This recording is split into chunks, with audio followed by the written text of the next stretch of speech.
Great. So in terms of the challenges that they're facing at the moment, when we come out and there is a bit of a light at the end of the tunnel, I think, the vaccination program is going really well and schools are going back next week. And I, for one, can't wait for my son to be going back to school.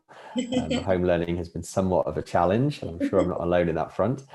What do you think their biggest challenges are going to be going forward?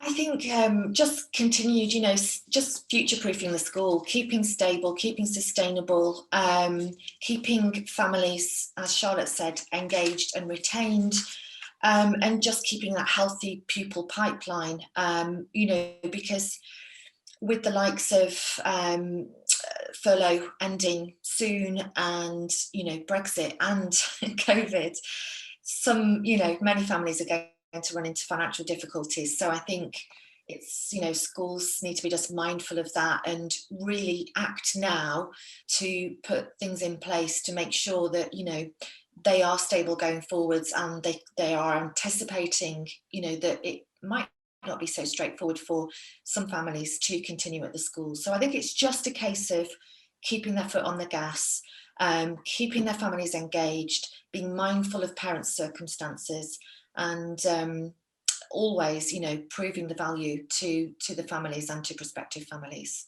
And I think as well, they need to really hold on to all the great things they've done whilst we've been learning remotely and whilst they've had to ramp up their comms, because I think the user journey, the parent school relations have in a lot of ways been improved because the communication has been so fantastic.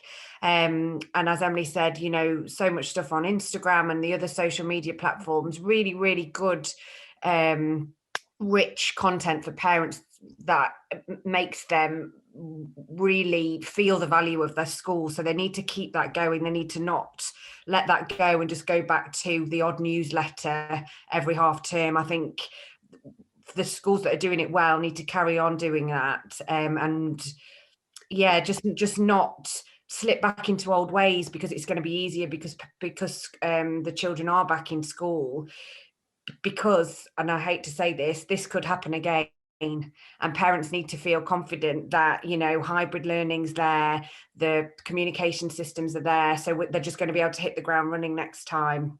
So I think there is a lot of good learning to come out of this that they can take forward.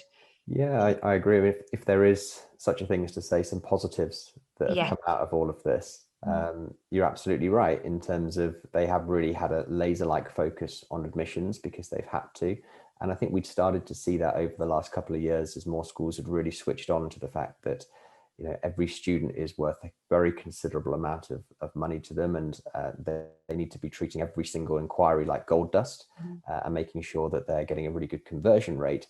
But I certainly have seen that over the last 12 months that there has been a much greater focus on admissions and what schools can do to both market themselves, but also use technology to help them convert more sales, or not necessarily sales, but students, from an application or an inquiry to an enrolled student, than maybe there was previously.